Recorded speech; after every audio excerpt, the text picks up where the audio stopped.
Read your thoughts.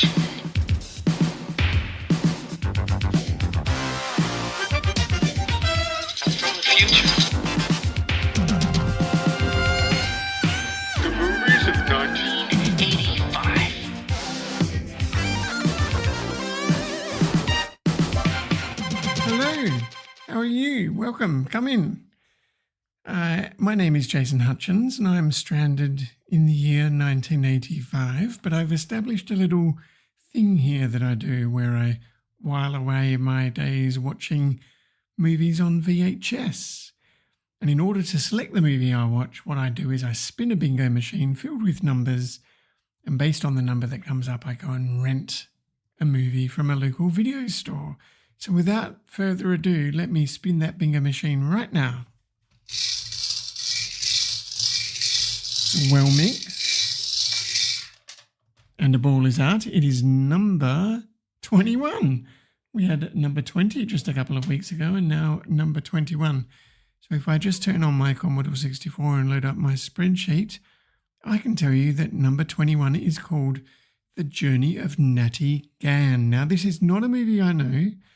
It's 100 minutes long. It comes from the US and it's available on Disney Plus in Australia in the year 2025. I believe it's got that John Cusack character in that we saw in the movie The Sure Thing, which was number 20 a couple of weeks ago. I believe that's the case, but to find out for sure, let me just pedal my bike over to a local video store and rent the movie. And while I do that, I'll pop on the TV and you can listen to an ad. Truck on, stuck on, get on milk. Go on, get on, suck on milk. Dialed on, wild on, smiled on milk. Live on milk.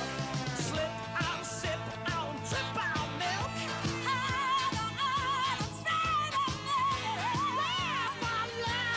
Live on, Okay, I'm back. Let me pop this in. And I'll just pause it there. I feel like a glass of milk and a cold shower. That was a very sexualized milk ad. What were they doing in 1985? Anyway, I'm just back from pedaling my bike over to Star Video. Was it Star Video? Star Video Rentals in Leederville to rent this bright orange movie, which looks to be a Wonderful World of Disney Sunday night family movie by the looks of it. It's all wolves and trains and cowboys and things like that. So on the cover, it says Walt Disney Home Video, The Journey of Natty Gann, rated PG. There's an illustration of John Cusack and this girl in like a flop hat with a wolf running down a railway track, being pursued by people with pitchforks by the look of it, and a little quote saying her family was ripped apart and the wolf became her friend. And then all sorts of credits on the front. Turning over to the back, we have got a couple of photos of like a little stunt jumping off a train, another stunt jumping onto a train, and then the two of them, John Cusack and this girl, sort of in a moment together. I'm not sure what their relationship is. And a blurb that says, America is in the depth of the Great Depression. Families drift apart when faraway jobs beckon. Okay, so it's all John Steinbeck kind of territory. In this masterful atmospheric adventure, a courageous young girl, newcomer Meredith Salinger, confronts overwhelming odds when she embarks on a cross-country search for her father. During her extraordinary odyssey, she forms a close bond with two diverse travelling companions, a magnificent protective wolf and a hardened drifter, John Cusack. John Cusack playing a hardened drifter? I don't think so. A brilliant moving tapestry woven of courage and perseverance. So the second road trip movie for John Cusack in the last couple of weeks. Siskel and Ebert gave it 2 thumbs up. So that's a weird rating system that they used to have. But I guess that's equivalent to 5 stars because 1 thumb up would be for neither thumb up would be 0, 1 thumb down, 2 thumbs down. I don't know. Let's just say that's their highest rating. So based on that, I guess I'm kind of interested to watch it. I don't know. Let's see how it goes. I have horrible memories of Sunday night watching The Wonderful World of Disney and falling asleep in front of the TV after a busy weekend. But right now, let me just press play on tape and we can watch The Journey of Natty Gann. Full name, speak up. Natalie Sue Gann. Natty Sue Gann. Where do you live? I'm not Vagrants. Where are your folks? sure, but I'm looking for my... Orphan. I'm not an orphan. Put her number 1. I'm no orphan. Sure, kid, sure. Her name was Natty Gann. She wouldn't just run away like that. What the hell happened back there, Connie? She went searching for her father. I'm calling my dad a commie? Yeah, you want to make some out of it? Yeah. Well, come on, try it. She found her freedom. That's a nice dog.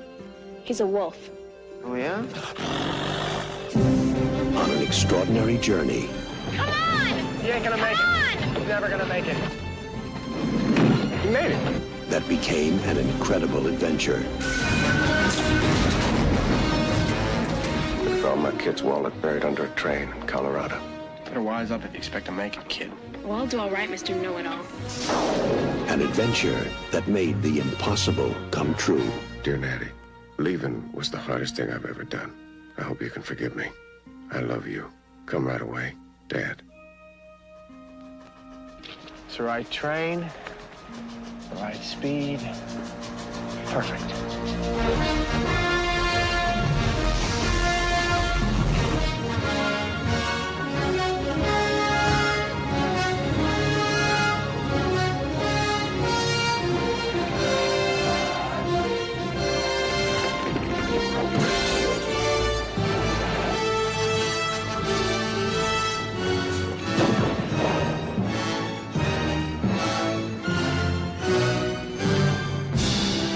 The journey of Natty Gann. An adventure that made the impossible come true.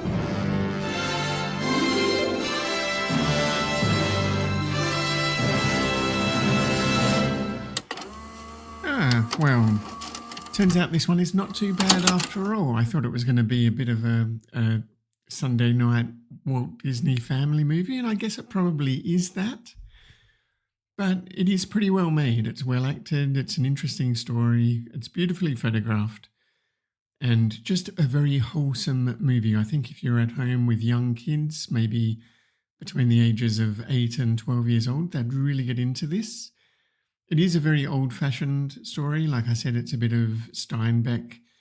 But it is like a period piece that's well made. And I think before giving my opinion, let's dive in to like the first 23 minutes or so of this movie.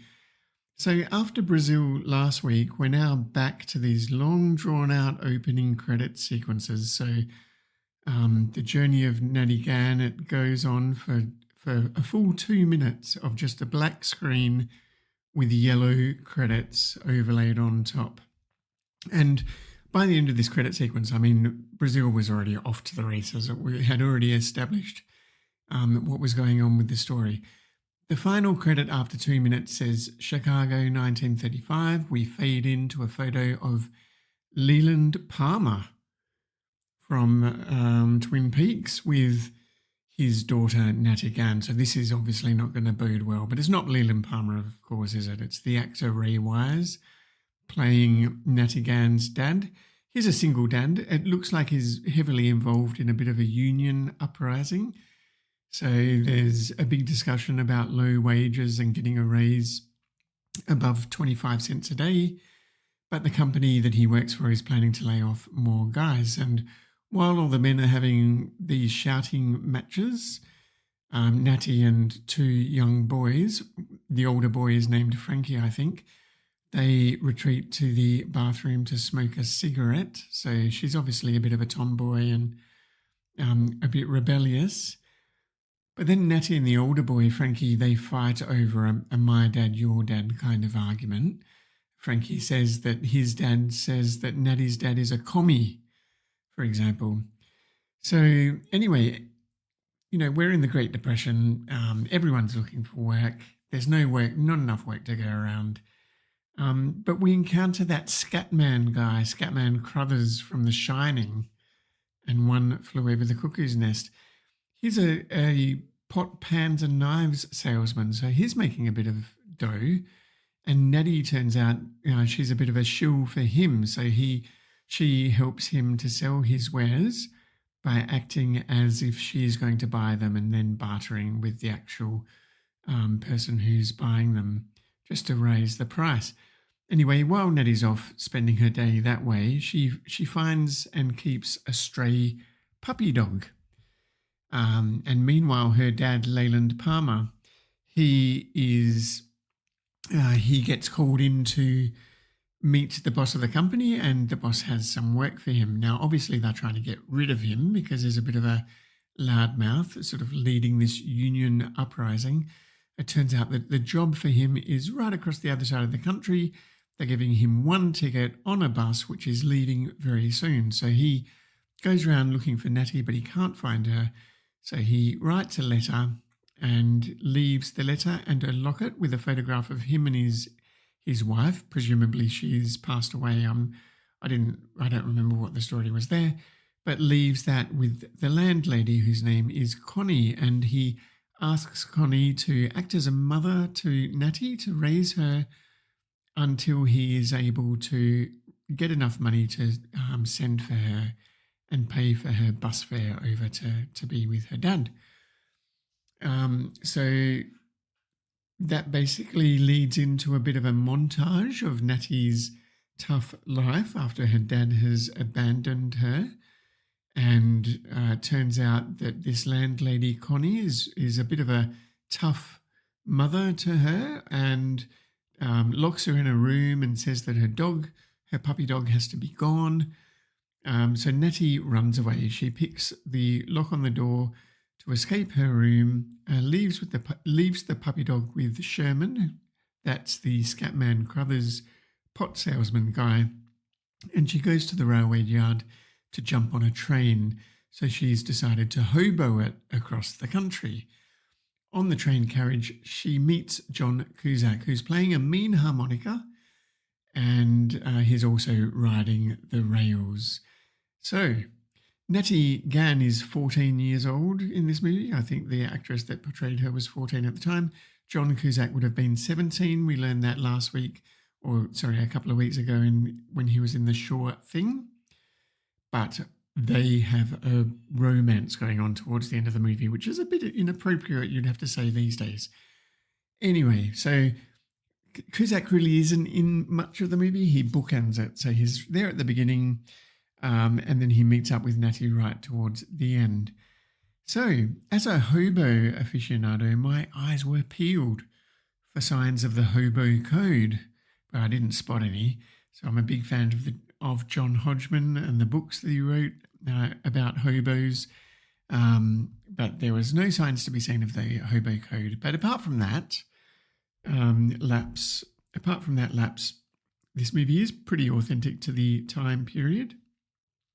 We see Natty in the forest while it's raining, catching a rabbit and skinning it, and then cooking it over an open fire and then eating roast rabbit on the spit. And that just looks fantastic. That would have appealed to me so much when I was 12 years old. I think I had read My Side of the Mountain, and the idea of going off into the woods and surviving just really appealed to me. And actually, when you're listening to this podcast, I'm off on a backpacking adventure trying to relive that period of my youth, I suppose.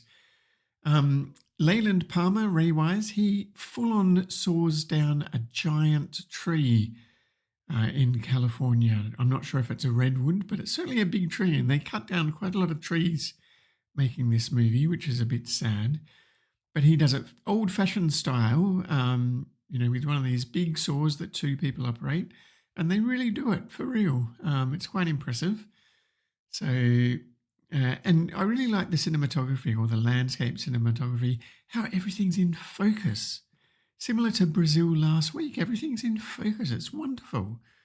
I don't know what's happened to cinema these days. Everything's always out of focus, and the person who's talking might be in focus, but everything else, even someone who's only 50 centimeters away, is like a hazy blur in the background. It's the weirdest thing. I don't know what they've done.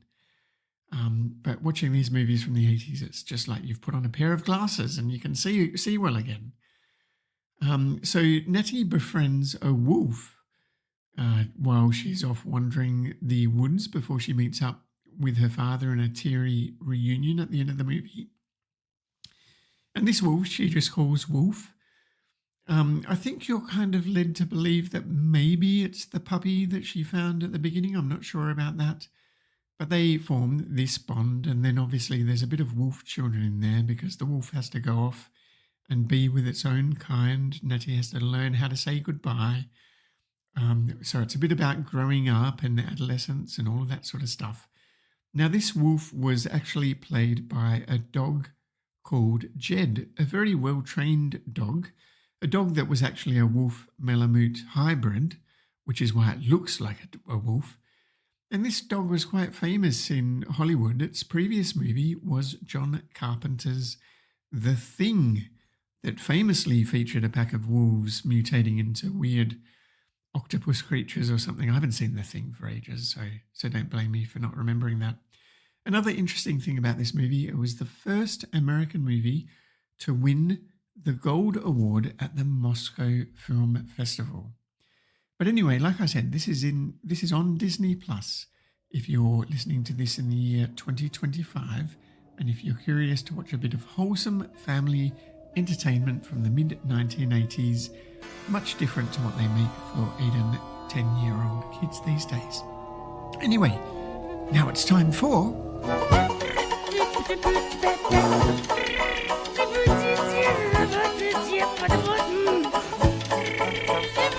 I'm driving along and I'm just singing my song. I'm in a news-free zone. Well, welcome to the News-Free Zone, everybody, the time of the podcast where we look back at the news from 1985 to avoid the news from 2025. I should say that it's week 16 of 1985, Tuesday the 16th of April to Monday the 22nd of April. And what happened in the world this week? Well, this week Coca-Cola announced that it would reformulate Coke, introducing a new product called New Coke. And this decision, that was driven by market research and taste tests, led to a huge public backlash. And it's often cited, it's a case study really, of a major marketing misstep. Also in this week, the first version of the GNU Emacs text editor was released by Richard Stallman, he of the Software Manifesto, Free Software Manifesto from a few weeks back. Also in this week, the role-playing game The Bard's Tale was released on the Apple II, offering players a rich dungeon crawling experience. I love The Bard's Tale on the Commodore 64 back in the day. This week in Australia, the government announced plans to introduce a national identity card system known as the Australia Card. And really, Bob Hawke, listen, you should not have introduced this like the week after the movie about bureaucracy, Brazil. And I mean, the movie 1984 would have been in everybody's minds. And obviously this idea of putting a number on everybody, that's the reason why the Australia Card never took off. Also in Australia this week, the Royal Commission into British Nuclear Tests commenced its hearings.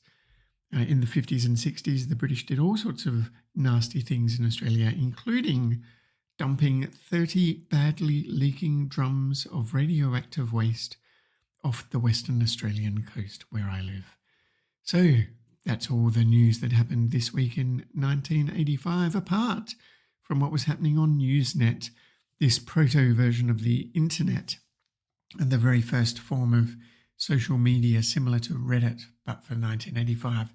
So if you go to olduse.net in your browser, you too can read news articles from 40 years ago. So on net.books, someone was talking about a book called Jolly Roger, A Dog of Hoboken, what was interesting about that is inside the back cover was this little message. It said, the illustrations in this book have been drawn by the author using a mouse, which is a little rolling box connected to a computer by a wire. The pictures appeared on the computer screen in the form of little dots called pixels. When each picture was printed out, when each picture was finished, it was printed out on a dot matrix printer. So another example, similar to the Shutter comic from last week, posted on that news group by Mike Urban, of a published book with illustrations drawn on a Macintosh using MacPaint. Also on net.cooks, I learned that pea and ham soup is actually called Canadian pea soup in America. I'm not sure why. The recipe was identical to what I make every year with the leftover Christmas ham. On net.movies, everyone's talking about Lady Hawk and The Purple Rose of Cairo and Passage to India.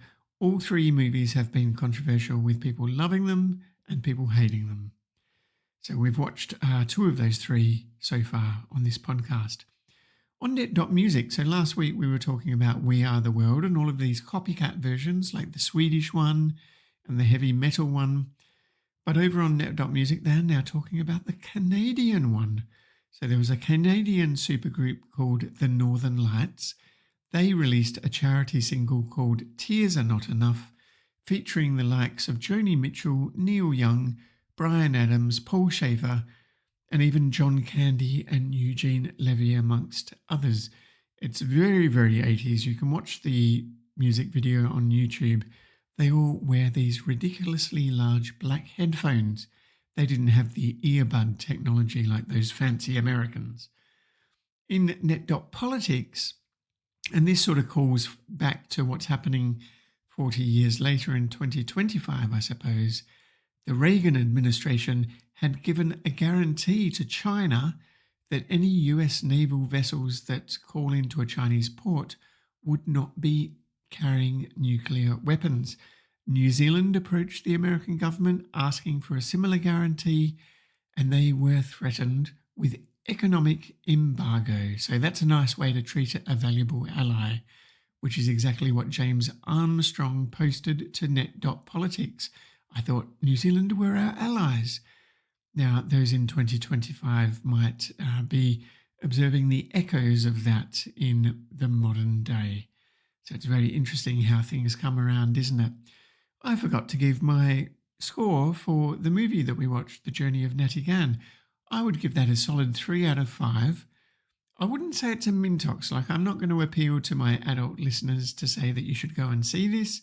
Definitely see it if you've got small children who you think might enjoy it. So it's not really Mintox, but it's not really Cactus either. I think it's sort of on the fence between Mintox and Cactus. More of a Mintus or a Cactox or something like that. Anyway, until next week, don't forget